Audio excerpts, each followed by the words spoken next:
That's why they had to put out compact discs, because compact discs were actually cheaper to produce, more profitable. but that gave them an excuse to raise prices to like 15, 16 bucks a piece. And that's when they really started taking it. Yeah, they started making a ton of money. They wanted to get rid of records because they couldn't get those prices up. But man, this is new technology. Eventually, prices they're not going to go down. They never went down. Never go down. Nah, that was we were being lied to the whole time, and we were being lied to that it was actually better technology. Now, this is something a lot of people don't really appreciate about records, vinyl versus CDs. When they were selling those things to us, do you remember when they came out? They'd have that little thing AAD, ADD. You remember? You know what that was? It was like a code to say if it was analog. When it was converted to digital. Yeah. It started off recorded analog, I think mastered digitally, and then pressed digitally, or now it's a digital format. It was something like this. And then they'd put this little disclaimer on there. This reveals the imperfections of analog recording. They have these little, but the thing that people didn't appreciate was because you'd get the CD and you'd think this sounds so much better than my records. You know why it sounded better than your records? Because your stylus on your turntable sucked. That's why.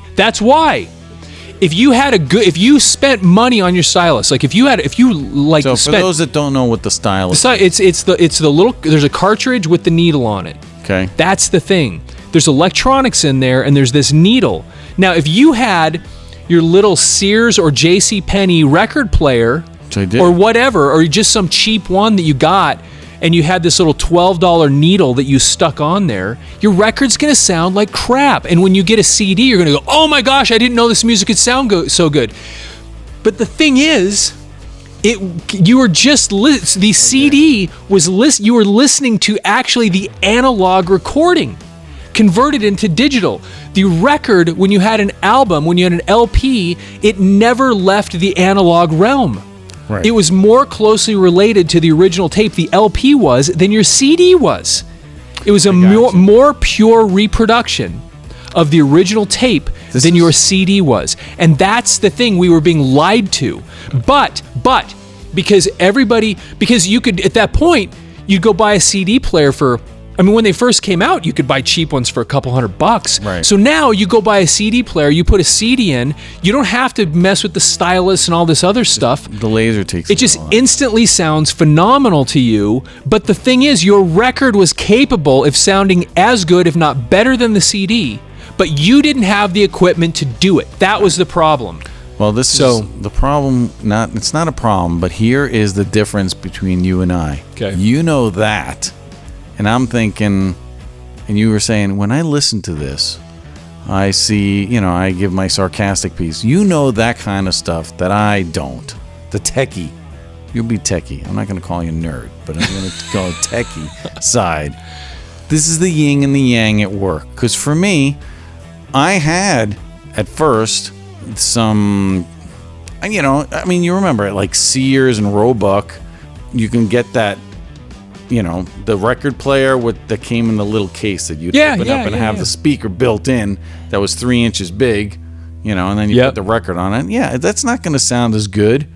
I remember when I had played my Love Gun on that because that's all I had. Yeah, me too. In the early days. Yeah, in the early days. And then I got some weird, it would look like furniture.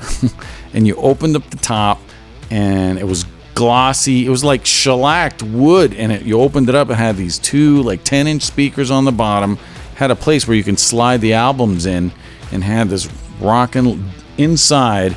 You'd put the album, put the needle on, and it was pretty high tech. I don't know where my parents got it from, but that thing sounded great. And I remember inheriting it into my bedroom, and that thing was on 11 all the time. It was awesome. Get the knock on the door. Hey, can you turn it down? But yeah, the quality obviously there would be much improved than the obviously you get what you pay for, right? That's the thing. Yeah. But yes, in the early days, CD versus analog or vinyl. Yeah, I think you're right. That's the techie side that if for those that are out there listening to records and aka vinyl albums, your sound quality can be as good as a CD or digital. And by the way, as I say this stuff, I'm not knocking CDs, MP3s, that stuff, because frankly, for me personally, I prefer the convenience still. I actually like CDs for the convenience factor because what could you do instantly with a CD you couldn't do with your record? Take it in your car. And that was that was instant. Or you used to get those little Walkmans that had the CD player in them. Yep, you could actually, it was portable all of a sudden, and you could take that good sound with you on a you had portable with cassettes, well, that's true. But I'm only bringing this up because we were being deceived. We were being told that there was this higher quality thing where we're doing this digital reproduction it reveals all of the imperfections in the analog. Bull crap. Yes, of course it does, because there are imperfections in it. But any medium you move it to is going to sound, if you put it on a record or if you put it on a CD, it's not that one of them sounds better than the other one. You could argue that these records sounded better, but for me personally, still, even today, I'd rather have an MP3 than a record, just for listening pleasure. I like having records to have them because they're cool, but I do still. No, I mean that's the thing. Is music is. I think the portability. Now, is that right? Portability. It's a big deal.